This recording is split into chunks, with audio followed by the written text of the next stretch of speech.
What's going on, guys? Welcome to Robin's Nest, the crypto channel where we talk about everything crypto. And in this video, I'm going to be going over the FatMan Twitter page, which for those of you who don't know, FatMan on Twitter has been a guy that has just been absolutely digging into the Luna situation, uncovering tons of behind-the-scenes information that was not publicly known before.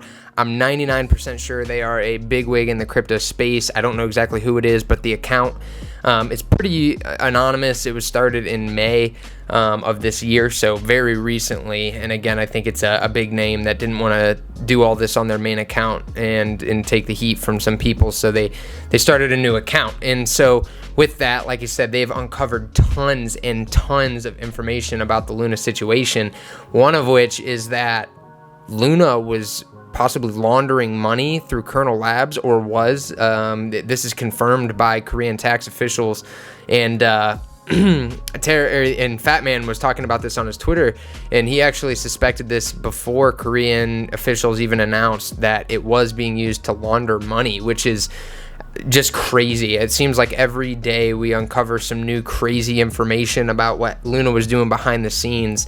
It was almost like a whale safe haven, I guess, if you want to call it that. Like, you know, whales could come dump on retail through Jumpstart. They could come, you know, to Luna or Anchor Protocol and earn crazy APYs. It was like an investment safe harbor for a lot of big investment funds. So that's why there was so much money so fast that got sucked into the Luna ecosystem, is because there was almost like this whole backdoor operation going on, and laundering money apparently was not out of the question for them and was one of the things that they had going on.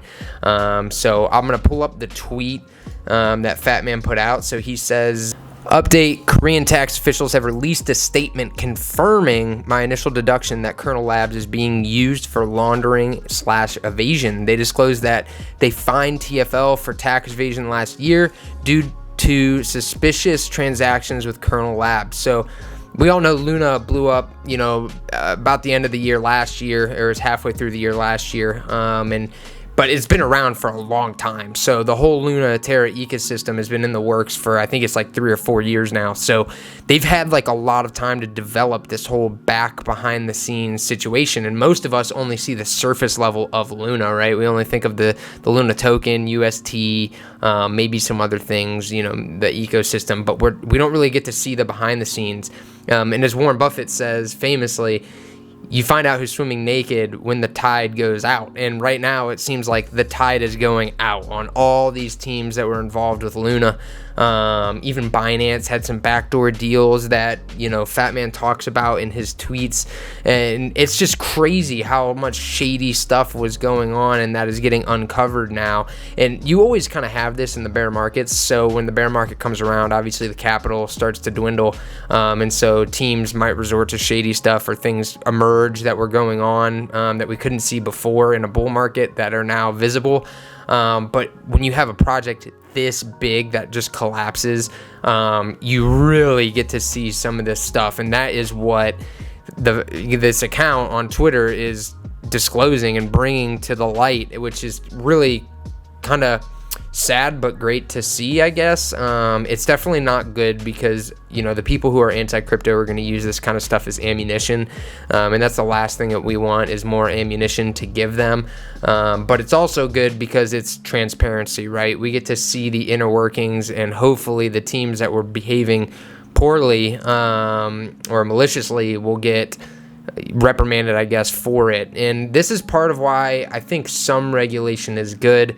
If you watched my previous videos, you've heard me talk about the fact that, you know, I don't think over-regulation is good for the space, but I do think some is okay, and it was actually welcomed. So, you know, just some, like, I guess, transparency guidelines that teams should have to abide by.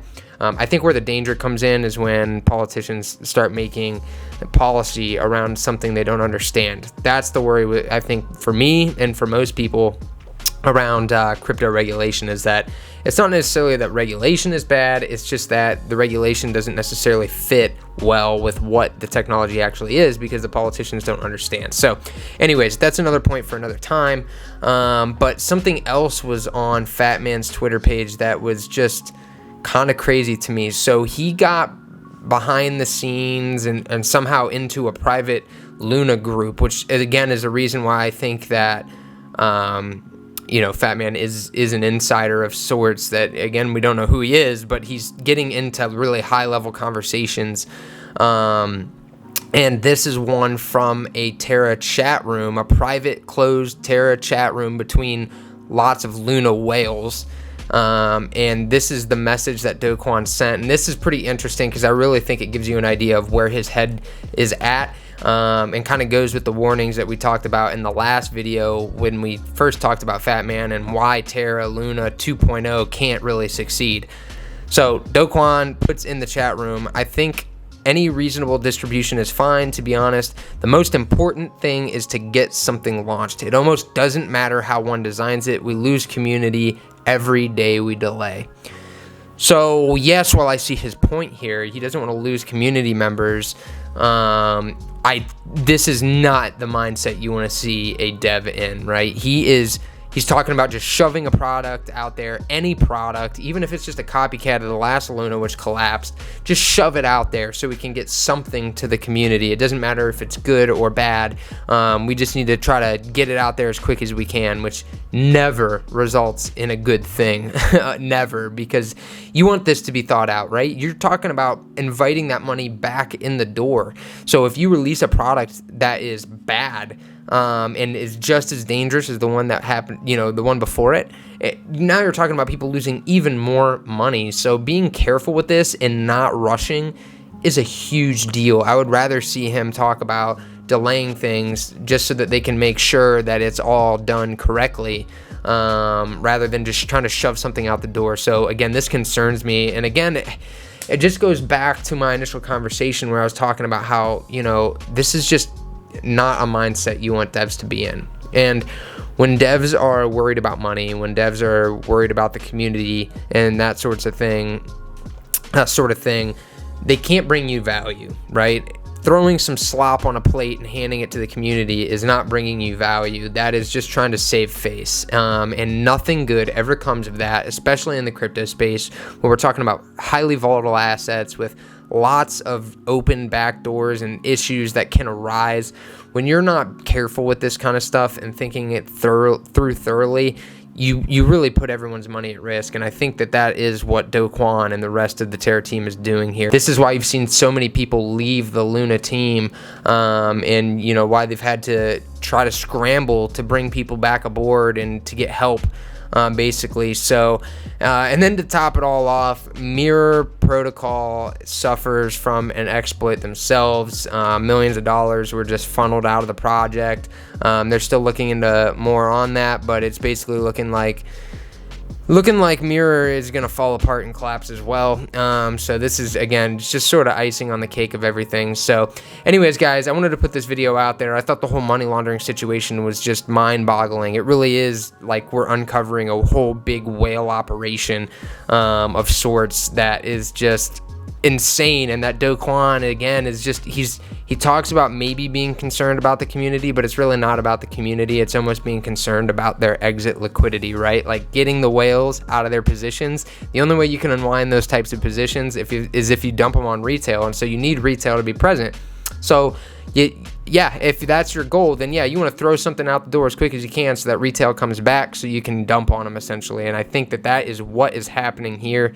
And again, I'm not trying to bash you guys who are into Luna. I too thought it was a great product, a couple months ago, but as things have started to progress and we're starting to see behind the scenes, I'm realizing it really was not. So anyways, guys, as I just said, I will continue to keep you guys updated on the FatMan situation as he comes out with more information. I think it's really useful. There's a lot of lessons that we can learn from this. So with that being said, guys, if you don't mind, please hit that subscribe button and I will catch you next time.